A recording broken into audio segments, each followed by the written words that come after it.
senses, devotees work for the satisfaction of the Supreme Lord. Therefore, one who cannot distinguish between devotion and ordinary karma may mistakenly consider the body of a pure devotee material. ସେଥିପାଇଁ ଯେଉଁମାନେ ବୁଝିପାରିବେନି କି କେମିତି ଭକ୍ତର ଦେହ ଆଉ ଭକ୍ତର ଦେହରେ କେତେ ଫରକ ଅଛି।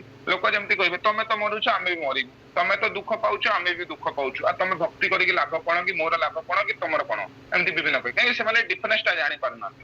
ଯୋଉଟା ପ୍ରପାର ଏକ୍ସାମ୍ପଲ ଦିଅନ୍ତି କଣ, ଗୋଟେ ଯୋଉ କଣ ବିରାଡି, ଯୋଉଟେ କ୍ୟାଟ୍, ଗୋଟେ ବିରାଡି କଣ କରିବ ତାର ଛୁଆଟାକୁ ବି ମୁହଁରେ ଧରିବ, ଆଉ ଗୋଟେ ମୂଷାଟାকে ବି ମୁହଁରେ ଧରିବ।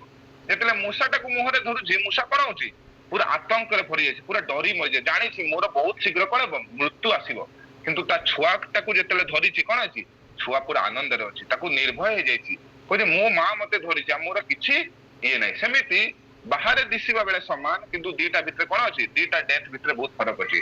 ଡିଭୋଟିର ଡେଥ୍ ହଉଛି, ନନ୍ ଡିଭୋଟିର ଡେଥ୍ ହଉଛି, କିନ୍ତୁ ଡିଭୋଟି ଡେଥ୍ ପରେ he does not take birth, he goes to the spiritual world।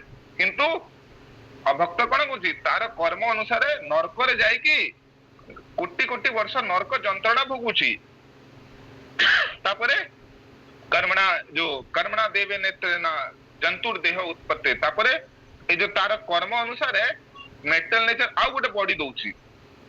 କାଲି ମୁଁ ପଢୁଥିଲି ଯୋଉ ଏ ଯୋଉ ଆମର କପିଲ ଦେବଙ୍କର ସେକ୍ସନରେ ସେଠି ଲେଖିଛନ୍ତି କି ଲୋକ କଣ କରୁଛି ତାକୁ କଣ କରାହଉଛି, ତାକୁ ଯେମିତି ଗୋଟେ ଲୋକଙ୍କର ପନିଶମେଣ୍ଟ ଅନୁସାରେ କଣ ତାକୁ ସେ ଷ୍ଟୁଲ ଆଉ ୟୁରିନ, ଷ୍ଟୁଲ ଯଦି ଖାଇବ ତାହେଲେ କଣ ହବ ସେ ନର୍କକୁ ଯିବ, ନର୍କରେ ଗଲା ବେଳେ କୁହାଯାଇଛି ନର୍କରେ ଯେତେବେଳେ ସେ ଯିବ ନର୍କ ଏଇଠୁ 99 ୟୋଜନ ମାନେ 99 into 8 ମାଇଲ୍ସ ଦୂର, ଆଉ ଏତେ ଦୂରକୁ ସେ 2-3 ମିନିଟରେ ପହଞ୍ଚିଯିବ, 2-3 ମୋମେଣ୍ଟରେ ପହଞ୍ଚିଯିବ।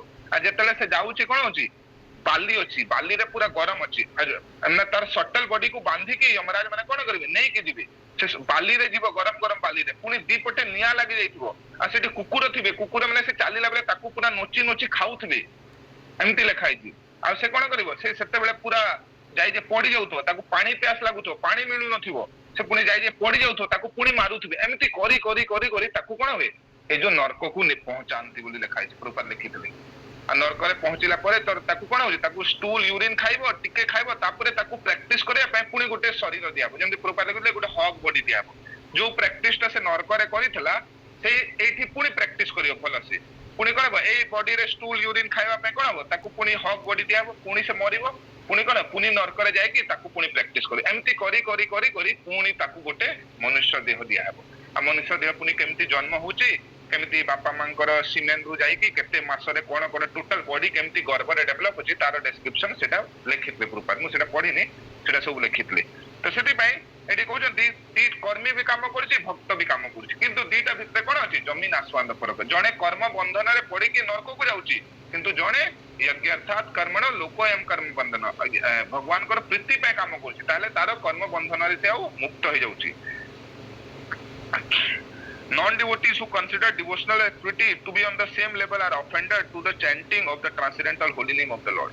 ଯୋଉମାନେ ଭକ୍ତ ଭକ୍ତକୁ ସମାନ ବୋଲି ଭାବିବେ, ଭକ୍ତ ବି ଅଫିସରେ କାମ କରୁଛି, ଭକ୍ତ ବି ଷ୍ଟୁଡେଣ୍ଟ ହେଇକି ପାଠ ପଢୁଛି, ଅଭକ୍ତ ବି ଷ୍ଟୁଡେଣ୍ଟ ହେଇକି ପାଠ ପଢୁଛି, କିନ୍ତୁ ଦିଟା ଭିତରେ କଣ ଅଛି ବହୁତ ଫରକ ଅଛି। A pure devotee knows that devotee body being always transcendental is suitable for rendering service to the Lord। ଭକ୍ତ ଜାଣିଛି କି ଶୁଦ୍ଧ ଭକ୍ତଙ୍କର ଦେହ ଦିବ୍ୟ, ସେଥିପାଇଁ ସେ ଭଗବାନଙ୍କର ସେବାରେ ଲାଗିବ।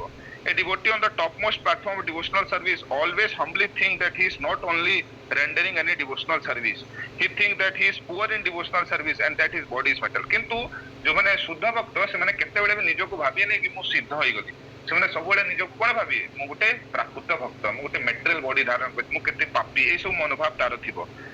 କିନ୍ତୁ ଯୋଉମାନେ ସହଜିଆ, ଯୋଉମାନେ ଛୋଟ ଭକ୍ତ, ଯୋଉମାନେ ଟିକେ ଟିକେ ଭକ୍ତ କରୁଛନ୍ତି, ସେମାନେ କଣ ଭାବିବେ ନିଜକୁ କଣ ଭାବିବେ ମୁଁ ପୁରା ଗୋପୀ ଲେଭେଲରେ ପଳେଇଗଲି।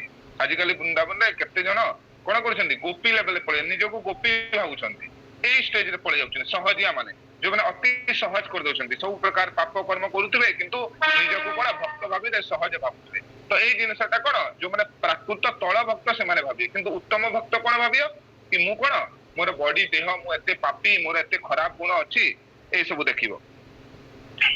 Because of this they are always bereft of the association of pure devotee, thus they cannot behave like Vaishnava। ସେଥିପାଇଁ ସେମାନେ କଣ ସେ ସହଜିଆ ମାନେ ସେମାନେ କଣ କରିବେ କେବଳ ଭକ୍ତ ଭକ୍ତ ଭଳି ଦିଶିବେ କିନ୍ତୁ ଭକ୍ତ ନାହିଁ, ଯେମିତି ରଘୁନାଥ ଦାସ ଗୋସ୍ୱାମୀଙ୍କର ବାପାକୁ ଚୈତନ୍ୟ ମହାପ୍ରଭୁ କହିଲେ ବୈଷ୍ଣବ ପ୍ରାୟ, ସେ ଗୋଟେ ପ୍ରାୟ ବୈଷ୍ଣବ ବଳିଆ କିନ୍ତୁ ବୈଷ୍ଣବ ନୁହଁ। ସେମିତି ସହଜିଆ ମାନେ ଅଛନ୍ତି। ଏଠି ଭକ୍ତି ବିନୋଦ ଠାକୁର ଗୋଟେ ତାଙ୍କର ବହିରେ ଗୋଟେ ଗୀତ ଲେଖିଛନ୍ତି, ଆମେ ତ ବୈଷ୍ଣବ ଏ ବୁଦ୍ଧି ହଇଲେ ଅମାନି ନ ହବେ ଆମି, ପ୍ରତିଷ୍ଠାସ ଆସି ହୃଦୟ ଦୂଷିବେ ହଇବେ ନିରୟ ଗାମୀ, ନିଜ ଶ୍ରେଷ୍ଠ ଜାନି ଉଚ୍ଚିଷ୍ଟଦି ଦାନେ হবে অভিমান ভার, তাই শিষ্য তব থাকিয়া সর্বদা না লইবে পূজা আকার। যদি ମୁଁ ଗୋଟେ ବୈଷ୍ଣବ, ଏଟା ଯଦି ଆମର ବୁଦ୍ଧି ହେଇଯିବ କି କଣ ମୁଁ ଗୋଟେ ବୈଷ୍ଣବ, ମୁଁ ଗୋଟେ ଡିଭୋଟି, ତାହେଲେ ମୁଁ କାହାକୁ ଆଉ ସମ୍ମାନ କରିପାରିବି, ଅମାନି ନ ହବି ନା, ମୋର ଆଉ କାହାକୁ ରେସପେକ୍ଟ କରିବାର ଇଚ୍ଛା ହେବନି। ପ୍ରତିଷ୍ଠାତେ ଆସି ହୃଦୟ ଦୂଷିବ, ଆଉ କଣ ହବ ପ୍ରାଇଡ ପଳେଇ ଆସିବ, ହୃଦୟକୁ ଦୂଷିତ କରିଦେବ। ହଇବେ ନିରୟ ଗାମୀ, ଆଉ କଣ ହବ ଆଉ ମୁଁ କଣ ହେବି ନିରୟ ଗାମୀ, ମାନେ ନରକକୁ ଯିବାର ମୋ ରାସ୍ତା ଖୋଲିଯିବ। ନିଜ ଶ୍ରେଷ୍ଠ ଜାନି ଉଚ୍ଚିସ୍ତଦି ଦାନେ, ମୁଁ କଣ ଭାବିବି ନିଜକୁ ଶ୍ରେଷ୍ଠ ଭାବିବି, ଆଉ ମୁଁ କଣ କରିବି ନିଜର ପ୍ରସାଦ ଅନ୍ୟକୁ ଦେବି। ଦେଖ ମୁଁ ବଡ ଭକ୍ତ, ମୋର ତମେ ଉଚ୍ଚିଷ୍ଟ ଖାଅ, ଏମିତି ଏଇ ସବୁ ମନ ଆସିବ। ମତେ ସୁପିରିୟର ହବେ ଅଭିମାନ ଭର, ମୋର ଅଭିମାନ କଣ ହବ ଭରିଯିବ।